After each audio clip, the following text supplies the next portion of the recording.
Imagine um homem tão implacável e visionário que conseguiu unir tribos nômades dispersas e criar o maior império contíguo da história da humanidade. Um homem que não conhecia limites, que transformou a guerra em arte estratégica e que entrou para a história como um dos conquistadores mais temidos de todos os tempos. Esse homem se chama Gengis Khan. Mas o que fez desse líder simples de origem humilde um verdadeiro senhor do universo? Como um jovem órfão das estepes mongóis, conseguiu conquistar territórios que se estendiam da Ásia Central à Europa Oriental, transformando-se em um nome que inspiraria tanto medo quanto admiração por séculos. Gengis Khan nasceu sob o nome de Temujin, em 1162, em uma pequena tribo da Mongólia. Sua infância foi marcada por desafios extremos, o assassinato de seu pai, a luta diária pela sobrevivência em um ambiente inóspito e a constante ameaça de tribos rivais. Esses obstáculos moldaram nele uma resiliência extraordinária, uma habilidade de liderança precoce e uma visão estratégica que mais tarde o levaria a unir as tribos mongóis sob um mesmo estandarte. Um dos elementos mais fascinantes sobre Gengis Khan é sua capacidade de transformar a adversidade em oportunidade. Ao contrário de outros líderes que sucumbiam às dificuldades, Temujin aprendeu a negociar, formar alianças e, quando necessário, eliminar ameaças com precisão cirúrgica. Ele entendia que a força militar isolada não era suficiente. Era preciso combinar inteligência, disciplina e inovação. Um exemplo disso é a famosa Organização Militar Mongol, dividida em unidades chamadas Arban, 10 soldados, Zuun, 100 soldados, Mingan, 1000 soldados e Tumen, 10.000 soldados. Essa estrutura permitia uma comunicação eficiente, mobilidade rápida e disciplina que superava de longe os padrões das forças inimigas da época. Essa capacidade de estruturar um exército funcional a partir de tribos independentes era revolucionária para a época e refletia o gênio estratégico de Gengis Khan. Você sabia que Gengis Khan também desenvolveu uma rede de mensageiros e correios capaz de atravessar milhares de quilômetros em dias? Essa rede, chamada de Yam, permitia comunicação rápida entre diferentes unidades do império, algo jamais visto em tempos medievais. Ele compreendia que informação era tão poderosa quanto a espada. Além disso, sua visão ia além da guerra. Ele promovia a meritocracia, escolhendo líderes de confiança pelo talento e não pela linhagem. Isso significava que qualquer homem ou mulher, desde que demonstrasse coragem, inteligência e lealdade, podia ascender a posições de comando. Uma ideia que estava muito à frente de seu tempo, quebrando tradições tribais que favoreciam apenas famílias nobres. Outro aspecto intrigante era sua tolerância religiosa e cultural. Apesar de ser um conquistador impiedoso, Gengis Khan respeitava as crenças locais e incorporava conhecimentos de povos conquistados como técnicas de cerco e administração. Ele entendia que a diversidade cultural era uma força, não uma fraqueza. Essa abordagem não só fortalecia seu império, como também criava lealdade entre os povos subjugados, uma estratégia de longo prazo que poucos líderes de guerra adotavam. A ascensão de Temujin não foi rápida nem fácil. Ele enfrentou traições dentro de sua própria tribo e batalhas aparentemente impossíveis contra inimigos mais numerosos. Mas sua determinação e inteligência transformaram cada derrota em aprendizado. Ele sabia que o verdadeiro poder estava em antecipar movimentos do inimigo, prever reações e explorar fraquezas. Um exemplo disso foi sua famosa batalha contra os Merkids, tribo que havia atacado sua família quando ele ainda era jovem. Com um planejamento meticuloso, ele conseguiu recuperar o território perdido e consolidar alianças que seriam fundamentais para futuras conquistas. Você sabia que Gengis Khan tinha um código de leis chamado Yasa, que combinava disciplina militar, justiça e normas sociais?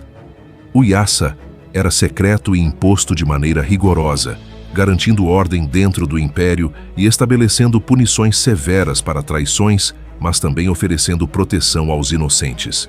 Esse código criou uma sociedade organizada, mesmo em meio a um império em constante expansão. Outro ponto fascinante é que, apesar de sua fama sanguinária, Gengis Khan tinha uma visão pragmática para a governança. Ele entendia que conquistar terras era apenas o começo.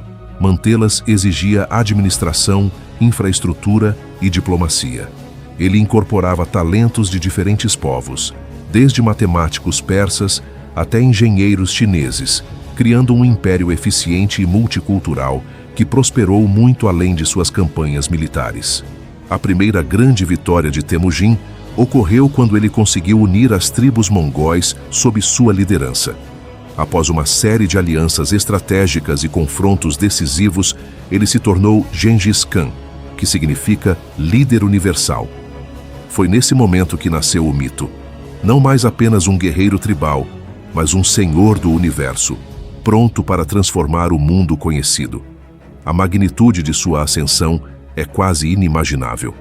De órfão de uma tribo isolada, a governante de um império que mudaria o curso da história. O que podemos aprender com a vida de Gengis Khan até aqui? Que a diversidade extrema pode forjar líderes extraordinários e que visão estratégica, coragem e resiliência são mais poderosas do que qualquer exército. Ele nos mostra que o verdadeiro poder não vem apenas da força física, mas da mente e da capacidade de unir pessoas em torno de um objetivo maior. Em um mundo onde desafios e incertezas são constantes, Gengis Khan nos lembra que liderança, planejamento e coragem podem transformar destinos aparentemente pequenos em histórias grandiosas. Se você está fascinado por essa história e quer descobrir os segredos das conquistas de Gengis Khan, inscreva-se no canal e ative as notificações, porque nos próximos blocos vamos explorar as batalhas épicas, as táticas brilhantes e os segredos por trás do maior império contíguo da história. Após unificar as tribos mongóis sob seu comando, Gengis Khan olhou para o horizonte e viu algo que poucos ousariam imaginar: o mundo como território conquistável. Seu olhar se fixou no vasto império dos Xia ocidentais, uma civilização rica e poderosa que dominava rotas comerciais e possuía exércitos imponentes. Mas para Gengis Khan, nada era inatingível. O primeiro grande passo rumo à expansão começou com uma campanha de precisão. Os guerreiros mongóis, montados em cavalos ágeis e treinados para longas distâncias, avançavam em formação organizada. Eles se moviam como uma única entidade, rápida, coordenada e silenciosa. O resultado? Um império inteiro foi forçado à submissão em questão de meses. Mas Gengis Khan não era movido apenas pela sede de conquista. Ele acreditava em um propósito: unir o mundo sob uma mesma ordem. E para isso, cada vitória precisava enviar uma mensagem. Quando um inimigo resistia até o fim, ele era esmagado. Quando se rendia, era recompensado. Era uma filosofia simples, mas eficaz. Medo e respeito, os dois pilares do domínio. Ao conquistar os Xia ocidentais e logo depois lançar sua ofensiva contra o Império Jin, que dominava o norte da China, Gengis Khan mostrou ao mundo sua genialidade militar. Ele transformou a mobilidade de seus cavaleiros em uma arma devastadora. A técnica de fingir recuar para atrair o inimigo e depois cercá-lo tornou-se lendária. Nenhum exército conseguia acompanhar a velocidade e a inteligência tática dos mongóis. Enquanto os generais inimigos ainda deliberavam em tendas, os mongóis já estavam a quilômetros de distância, atacando por outro flanco. Essa era a assinatura de Gengis Khan: imprevisibilidade. Ele não lutava apenas com força, mas com mente e estratégia. Um detalhe curioso é que Gengis Khan usava o medo como uma ferramenta psicológica. Ele espalhava rumores sobre sua brutalidade, fazia questão de deixar sobreviventes para contar as histórias. Histórias que paralisavam inimigos antes mesmo da primeira flecha ser disparada. Ele sabia que vencer pela mente era mais duradouro do que vencer pela espada. Mas entre uma conquista e outra, havia também a visão política. Gengis Khan entendia o valor do comércio e das rotas de comunicação. Sob seu comando, as estradas da seda voltaram a prosperar. Mercadores podiam atravessar continentes sob a proteção das forças mongóis, um feito que, ironicamente, trouxe paz e prosperidade a territórios devastados pela guerra. O domínio sobre as rotas comerciais transformou o Império Mongol em uma superpotência econômica. Ouro, seda, especiarias e ideias fluíam de um extremo a outro da Ásia. E enquanto muitos o viam apenas como um guerreiro implacável, Gengis Khan se consolidava como um estrategista global, um verdadeiro arquiteto de impérios. Mas o sucesso também trouxe desafios. À medida que o império crescia, manter a coesão se tornava mais complexo. Gengis Khan, porém, estava sempre um passo à frente. Ele nomeava líderes locais, enviava seus filhos para governar regiões estratégicas e exigia lealdade absoluta. Sua rede de informações era tão eficiente que ele sabia de revoltas a centenas de quilômetros de distância antes mesmo que elas começassem. Você sabia que o Império Mongol, sob Gengis Khan, chegou a ter mais de 100 mil soldados ativos e um sistema logístico que transportava alimentos, armas e informações com uma precisão quase moderna? Esse nível de coordenação era impensável para qualquer outro exército medieval. Mas o destino do conquistador estava apenas começando a se revelar. Após subjugar os Jin e consolidar seu domínio no norte da China, ele voltou seus olhos para o oeste. O Império Corásmio, uma das potências comerciais mais prósperas do mundo islâmico, ousou desafiá-lo. Quando seus emissários foram mortos, Gengis Khan jurou vingança. O que se seguiu foi uma das campanhas mais devastadoras da história. Cidades florescentes foram reduzidas a cinzas. Exércitos inteiros desapareceram sem deixar vestígios. A punição de Gengis Khan foi tão completa que se dizia: onde os mongóis passaram, a grama não cresce mais. Mas por trás dessa fúria havia um propósito claro. Ele não buscava apenas vingança, mas o controle total das rotas comerciais entre o Oriente e o Ocidente. Ao destruir o Império Corásmio, Gengis Khan abriu caminho para conectar dois mundos que antes pareciam separados. E enquanto o mundo tremia diante do poder mongol, Gengis Khan permanecia sereno, calculista e distante. Ele sabia que cada conquista era apenas um passo na jornada maior de criar uma nova ordem mundial. Para ele, o universo era um tabuleiro, e ele, o jogador supremo. No auge de suas vitórias, Gengis Khan se tornava mais do que um conquistador. Ele era agora uma lenda viva, uma força da natureza. Povos inteiros se rendiam ao ouvir seu nome. Seu império já se estendia por milhares de quilômetros, tocando o coração da Ásia e desafiando as fronteiras do impossível. O que diferencia Gengis Khan de outros líderes da história não é apenas sua capacidade de conquistar, mas sua habilidade de construir. Ele transformou o caos em ordem, a guerra em oportunidade e o medo em ferramenta de controle. Seu legado mostra que liderança não é apenas comandar exércitos, mas compreender o que move as pessoas. E talvez seja por isso que, séculos depois, seu nome ainda ecoe como o de um verdadeiro senhor do universo. Se você está gostando dessa jornada pelo Império de Gengis Khan, não esqueça de deixar o seu like e inscreva-se no canal e ative o sininho, porque no próximo episódio vamos mergulhar nas batalhas mais brutais, nas estratégias psicológicas e nos segredos finais do conquistador que mudou o rumo da humanidade. Ano de 1221. O vento das estepes corta o deserto, levantando poeira dourada que obscurece o horizonte. No centro desse cenário apocalíptico, um exército de milhares de cavaleiros se prepara. As bandeiras do lobo azul tremulam, e no coração desse mar de guerreiros está ele, Gengis Khan, observando o inimigo com olhos frios como o aço. O Império Corásmio havia cometido o maior erro possível: desafiar o Senhor do Universo. O assassinato dos emissários mongóis havia sido uma afronta direta à autoridade de Gengis Khan, um ato que ele jamais deixaria impune. O Khan jurou que faria o império inteiro pagar o preço com fogo, sangue e silêncio eterno. As tropas mongóis avançaram pelo deserto sem piedade. Cidades como Bukhara e Samarcanda caíram uma a uma. Mas o verdadeiro símbolo da fúria mongol seria Nishapur, uma das joias do império inimigo, protegida por muros altos e soldados orgulhosos. Os habitantes de Nishapur acreditavam que poderiam resistir. Tinham muralhas fortificadas, estoques de comida e confiança em seus líderes.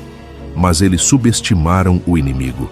Gengis Khan enviou um de seus generais mais temidos, Tolui, seu filho, para comandar o cerco. Durante dias, os mongóis cercaram a cidade. Nenhum suprimento entrava, nenhum mensageiro saía. Eles cortaram a água, bloquearam as rotas e esperaram. Era uma guerra de paciência, e Gengis Khan sabia esperar.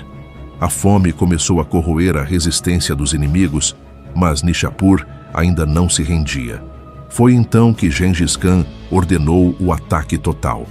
Milhares de flechas cruzaram o céu, cobrindo o sol. As catapultas lançavam pedras flamejantes contra os portões e o som do impacto ecoava como trovões. Quando as defesas cederam, o inferno se abriu. Os mongóis invadiram a cidade com fúria incontrolável. Ruas inteiras se transformaram em rios de sangue. Cada casa, cada torre, cada templo foi tomado. Não havia piedade. Os soldados que resistiam eram abatidos, os líderes capturados. Tolui ordenou a execução de todos os guerreiros inimigos e, por vingança pela morte de seu cunhado em batalha anterior, mandou exterminar toda a população de Nishapur. Estima-se que mais de 150 mil pessoas tenham sido mortas. O chão ficou coberto de cinzas e ossos. Segundo crônicas da época, Tolui mandou empilhar as cabeças dos inimigos em pirâmides à entrada da cidade. Um aviso para todos os que ousassem desafiar Gengis Khan. A brutalidade do ataque chocou o mundo islâmico e espalhou o terror entre os reinos vizinhos. Mas para Gengis Khan, aquilo não era apenas vingança, era uma mensagem política. Ele acreditava que cada cidade destruída salvava 10 outras, porque o medo impediria futuras rebeliões. O mais impressionante é que, após a destruição, os mongóis reconstruíram partes da cidade para usá-la como posto de comércio. Gengis Khan via até a ruína como oportunidade. O mesmo lugar que testemunhara uma das maiores carnificinas da história, tornava-se meses depois um centro logístico de seu império. Esse contraste entre devastação e reconstrução revela o verdadeiro caráter de Gengis Khan, um conquistador racional dentro da fúria. Ele destruía para depois reorganizar, punia para ensinar, e ao fazer isso, consolidava uma reputação que atravessaria séculos. Após a queda de Nishapur, nenhum reino da Ásia Central ousou desafiar o Khan novamente. O caminho para o oeste estava aberto. Gengis Khan agora dominava um território tão vasto que o sol nunca se punha sobre seu império. E mesmo diante da magnitude de seu poder, ele permanecia um homem simples, dormindo em tendas, cavalgando com seus soldados e lembrando-se de sua origem humilde nas estepes. Você sabia que os cronistas persas escreveram que Gengis Khan lutava com a fúria de 1000 tempestades? Para seus inimigos, ele era um demônio encarnado, para seus seguidores, um enviado do destino. Essa dualidade entre o destruidor e o criador é o que torna sua figura tão fascinante e tão temida.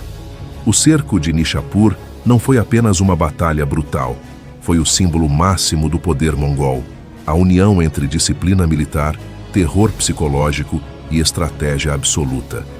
Cada ataque, cada decisão, cada palavra de Gengis Khan servia a um propósito maior, o de construir um império que sobreviveria a ele. Quando a poeira finalmente assentou sobre as ruínas de Nishapur, o mundo havia mudado para sempre. Gengis Khan não era mais apenas um conquistador, ele era uma força da natureza. Onde antes havia cidades, agora havia silêncio. E nesse silêncio ecoava o nome do homem que ousou desafiar o próprio destino. A brutalidade de Gengis Khan nos faz refletir sobre os limites do poder e o preço da ambição. Ele acreditava que a ordem nascia do caos, que a força moldava o futuro. Mas por trás de cada vitória havia sacrifício, destruição e dor. A lição é clara. Todo império construído sobre o medo também carrega em si as sementes da própria queda. Se essa batalha arrepiou você, deixe seu like, comente o que mais te impressionou nessa parte da história e inscreva-se para não perder o próximo bloco, onde vamos explorar o legado final de Gengis Khan, o homem que transformou o mundo e deixou um império que ecoa até hoje. O sol nasce sobre as vastas planícies da Mongólia. O vento sopra com o mesmo som que acompanhou as campanhas de um homem que mudou o curso da história. Gengis Khan já não cavalga à frente de exércitos, mas seu nome ainda ecoa nas terras conquistadas, como se o próprio solo se lembrasse de seu passo firme. Nas noites frias, Gengis Khan reunia seus generais ao redor da fogueira. Contava histórias de vitórias e perdas, de aliados que se tornaram irmãos e de inimigos que ensinaram mais que os amigos. Mesmo no auge de seu poder, ele compreendia uma verdade simples: nenhum império dura para sempre. Cronistas de diferentes povos começaram a registrar seu nome. Uns o chamavam de Flagelo de Deus, outros de o Senhor do Universo. Para uns era destruição, para outros, justiça. Essa dualidade é o que eterniza seu mito. Herói para uns, vilão para outros, mas ignorado por ninguém. Mesmo após sua morte, o Império Mongol continuou a se expandir sob seus filhos e netos, alcançando desde a Coreia até a Hungria. O mundo tremeu diante de uma força que parecia imparável. A morte do homem não apagou sua visão, apenas a espalhou como o fogo no vento. Diz a lenda que seu túmulo jamais foi encontrado. Alguns acreditam que o próprio Gengis Khan ordenou que ninguém soubesse onde repousaria, para que sua alma continuasse livre, cavalgando pelo infinito. Outros dizem que ele se tornou parte do vento das estepes, invisível, mas eterno. Hoje, séculos depois, Gengis Khan continua sendo estudado, temido e admirado. Seu nome simboliza tanto destruição quanto criação, tanto poder quanto sabedoria. Ele uniu povos, construiu rotas comerciais e lançou as bases para a globalização que viria séculos mais tarde. Mas o verdadeiro legado de Gengis Khan talvez não esteja nas terras que conquistou, e sim nas lições que deixou: liderança pela meritocracia, visão estratégica e a capacidade de unir o impossível. Ele provou que mesmo um órfão nascido nas estepes podia se tornar o senhor do universo. O nome de Gengis Khan é o eco da vontade humana de ir além dos limites. Ele nos lembra que o impossível é apenas o início de uma nova conquista. E agora, ao terminar esta jornada, reflita: o que você deixará como legado? O poder é passageiro, mas a história, essa sim, é eterna. Se essa história te inspirou, curta o vídeo, inscreva-se no canal e ative o sininho, porque aqui o passado ganha vida e ensina o futuro.